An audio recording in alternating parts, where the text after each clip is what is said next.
नमस्कार दोस्तों, BSTC exam 2024 को लेकर चर्चा करने वाले हैं। यहाँ पर बैंकर कंपटीशन दिखाई दे रहा है। एक सीट पर 25 विद्यार्थी लड़ रहे हैं। कुल कितने फॉर्म भरे गए हैं, कैसे आपको तैयारी करनी है, इसको लेकर अपन चर्चा करेंगे। तो सबसे पहले मैं आपको बता देता हूँ कुल कितने फॉर्म भरे गए हैं। प्री डीएलएड में संशोधन पोर्टल आज बंद हो जाएगा। फॉर्म में कोई गलती हो गई हो तो आज आप संशोधन कर सकते हैं, कल से पोर्टल बंद हो जाएगा। यहाँ पर वर्धमान महावीर खुला विश्वविद्यालय कोटा द्वारा करवाई जा रही प्री डीएलएड यानी कि बीएसटीसी परीक्षा के लिए करीब 6.40 लाख आवेदन आए दोस्तों। टोटल आवेदन कितने आए हैं तो 6.40 लाख आवेदन आए हैं। 6,40,000 टोटल आवेदन आए हैं। पिछली बार अपने आवेदन आए थे 6.19 लाख। यहाँ पर लगभग अपन बात करें तो 21,000 आवेदन ज्यादा है दोस्तों, और 21,000 आवेदन ज्यादा है तो कट ऑफ में भी फेरबदल देखने को मिलेगा। कितना क्या टारगेट रखना है आपको, तो देखिए मैं यहाँ पर मोटा मोटा आपको आंकड़ा बता देता हूँ। बहुत ज़्यादा आपको घबराने की जरूरत नहीं है, बहुत ज़्यादा फेरबदल आपको देखने को नहीं मिलेगा। जनरल कैटेगरी के जो विद्यार्थी है, साथ में जो ओबीसी कैटेगरी के विद्यार्थी है, वो अपना टारगेट 450 प्लस का रखे दोस्तों, तभी आपको मनपसंद कॉलेज अपनी मिल पाएगी।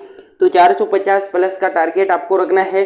और साथ में जो एससी के विद्यार्थी है, एसटी के विद्यार्थी है, वो अपना टारगेट 430 प्लस का रखे दोस्तों, तभी आप मनपसंद कॉलेज ले पाओगे। तो ये मोटा मोटा आंकड़ा मैंने बताया है। बाकी कैटेगरी 10-12 नंबर कम कर सकती है, यही आपका आंकड़ा रहने वाला है। अब आपको किस प्रकार से अंतिम समय में तैयारी करनी चाहिए, देखिए राजस्थान सामान्य ज्ञान के आपके टोटल 50 क्वेश्चन आएंगे। यहाँ पर राजस्थान जीके के टोटल आपके 50 क्वेश्चन आने वाले हैं। 150 नंबर का पोर्शन रहने वाला है, जिसमें ज्योग्राफी के क्वेश्चन आएंगे, हिस्ट्री के क्वेश्चन आएंगे, आर्ट एंड कल्चर के क्वेश्चन आएंगे। साथ में मैं बात करूं तो यहाँ पर पॉलिटी के भी क्वेश्चन आएंगे। तो ये बहुत बड़ा पोर्शन है, और इस पोर्शन में आपको सिलेक्टेड चीजें पढ़नी है दोस्तों। जो प्रश्न बार बार आ रहे हैं उन्हें ज्यादा से ज्यादा आप देखेंगे, और जो आपने पढ़ रखा है उसका बार बार रिवीजन करेंगे दोस्तों। रीजनिंग जो है, रीजनिंग प्रैक्टिस का विषय है, जितनी ज्यादा इसमें प्रैक्टिस करेंगे। और मैं आपको बता दूं, अगर आपका 60 से 70% सिलेबस कवर हो चुका है तो आप मॉडल पेपर लगाने शुरू कर दें, क्योंकि एग्जाम में टाइम दोस्तों कम पड़ सकता है। तो आपको कम से कम 10 से 15 मॉडल पेपर दोस्तों लगाने हैं।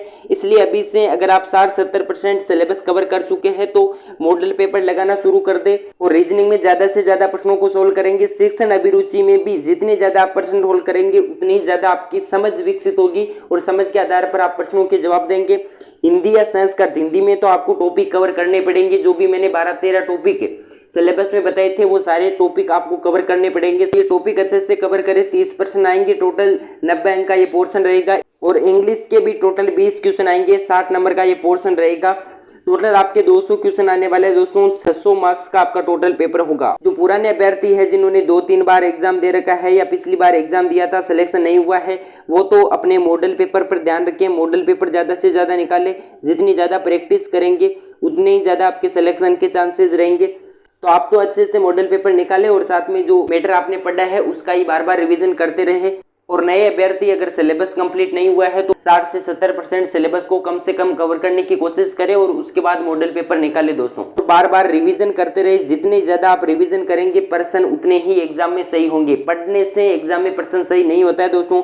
2 से 3 बार अगर किसी अध्याय का हम रिविजन नहीं करते हैं तो वो स्थायी नहीं हो पाता, जिससे 2 से 3 ऑप्शन में अपन एग्जाम में कंफ्यूज हो जाते हैं, और एग्जाम में प्रश्न गलत होने के चांसेस ज्यादा रहते हैं। इसलिए ज्यादा से ज्यादा रिवीजन करें। तो ये सारी जानकारी मैंने आपको दे दी है। और भी कोई अपडेट होगी आपको सूचित कर दिया जाएगा। चैनल को सब्सक्राइब करके रखिए। जय हिंद दोस्तों।